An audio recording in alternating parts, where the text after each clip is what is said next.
And so Google your name what regularly and see what comes up. And then just scroll through it. Page one, page two, page three. Keep going. Go as far as you can go. Google your name regularly. You go in incognito. Does everyone know how to do that? If you don't, there's no shame in it.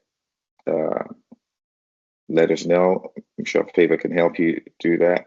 I'll tell you how to do it. But essentially, it's like go into your browser and open an incognito mode versus a regular tab. Because most people that will search for you will go in that mode anyway. And also going in that mode helps avoid certain things that might be stored in your browser cache, right? And so Google yourself and see what comes up. The other piece is to set up an alert on Google. I have an alert on Google.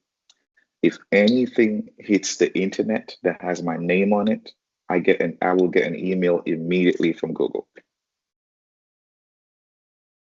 So if tomorrow you write online on your Facebook, like, hey, we're on this workshop organized by Photizo, and Alan Akiradewo was a presenter. As long as you put my name on there and it's online, I will get an email. They say, hey, dude, Linda just dropped your name out there.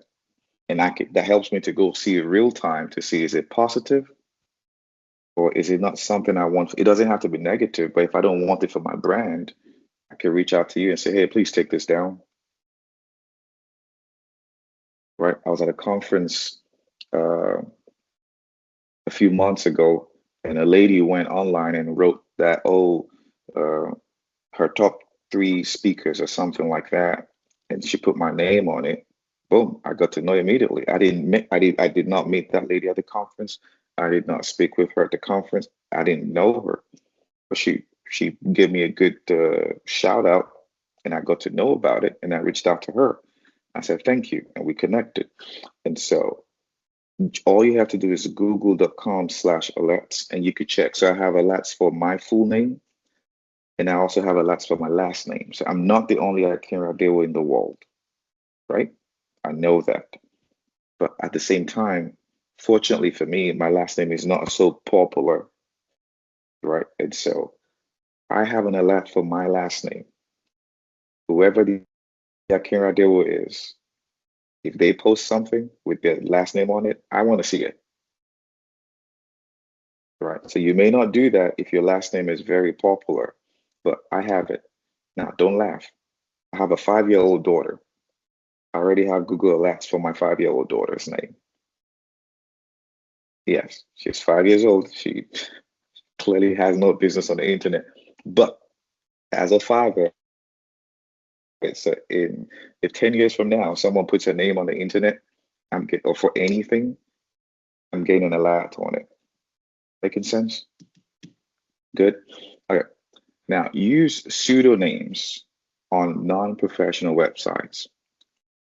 I don't have my name, Alan Akiradewo, on Instagram. If you find one, it's fake. It's not that, right? I don't have it on any non-professional site. Like I don't have TikTok. I have Facebook, or even Facebook. I can't remember last time I used it, but still not even my name. It's never actually been my full name. Never ever. I use my nicknames. So pseudonyms, nicknames, you're better off using that on your Facebook, your TikTok, and things like that. Okay. So recently there's an American politician running for Senate, and you could go Google it. It's just about a month old, who running for election, and then they find that he had some accounts on some pornographic websites, and he was stupid enough to use his name from years back. And he also said some really stupid things on those sites. But he used the same handle for that site that he uses for his other side. So it was easy to connect all the dots together. So please and please do not use your full name on Facebook, Instagram, TikTok, whatever you want to call it. Your friends know you, right? Your friends will know you. And if you want to be connected with them, you can reach out and make the connection. But try not to, because job employers will search and draw conclusions. Now, do not use email that contains your full name on non-professional sites. So I have an email address, which is alan.akinadewa@gmail.com. I use it for serious business. I use it for professional business. When it comes to my Instagram, my Facebook, my Twitter, I use a different email address. So if I'm signing up for anything, I don't use my name.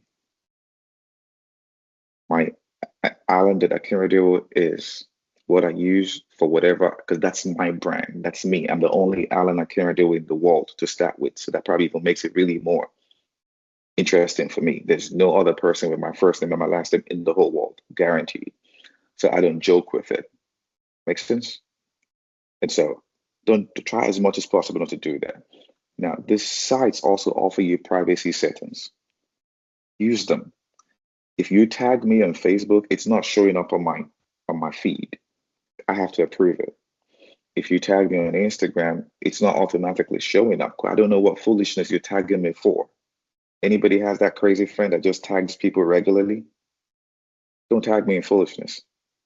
It's not going to come through. Do not post anything potentially offensive. The word here is potentially. It may not be offensive, but it could be perceived as offensive. Don't do it. Oh, this people, they should just kill them.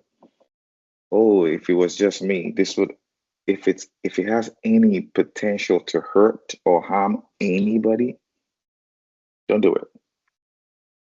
Pictures that are not complimentary. Don't take a picture with somebody who is smoking weed or someone who is drinking a beer, because some people just, it all depends on the context of it, but you don't want to leave that for someone's interpretation. If you're dressed in a way that is not professional, then you probably want to be careful that that doesn't land on a site that can be searchable with your name. So if it's not complimentary to your brand, try to avoid posting such pictures. And I know sometimes we like to do we're outside, right? And you're out with the ladies, the girls, the boys. You're at a table and there are like 50 bottles of beer on the table, all empty. You're like, oh, we're outside. And the employer's like, oh no, Joseph is a drunkard. Nigerian context, Joseph is living life. Before an employer, they look at that table. You know how we do it in Nigeria. I'm a Lagos boy. You have the big table and empty bottles everywhere and all that. Then they think you've got a drinking problem. When in actual fact, of all those bottles, you only drank one Sprite. It was your guys that drank all the drinks on the table. So it's not complimentary. And once again, your email address should not be johnnybadguy@gmail.com at this stage. You could do that in high school and secondary school. Once you get past high school, secondary school, you have no business with Amaka Pepedem gang. Right. To a foreign employer, they see gang, that's it. We're done. To me, if I see Pepedem gang, I'm laughing. Right? So please be mindful of those things. Next slide. Perfect. Now, some of you already may have identified opportunities based on the conversation so far, like, oops, I think I may need to fix something here. And so this slide gives you some pointers on how you can repair your online presence. Number one, what's the root cause of any negative online presence you have? So in other words, go online, search yourself, and ask yourself, what's the root cause? Is your root cause your friends? They just tag you in random things? Then you might want to fix it. Is your root cause the kind of places you go and at some point you just feel too happy that you want to share something? Like maybe once when you feel like anytime you're outside with the boys or the girls, you have to take certain kinds of pictures or record certain kind of videos.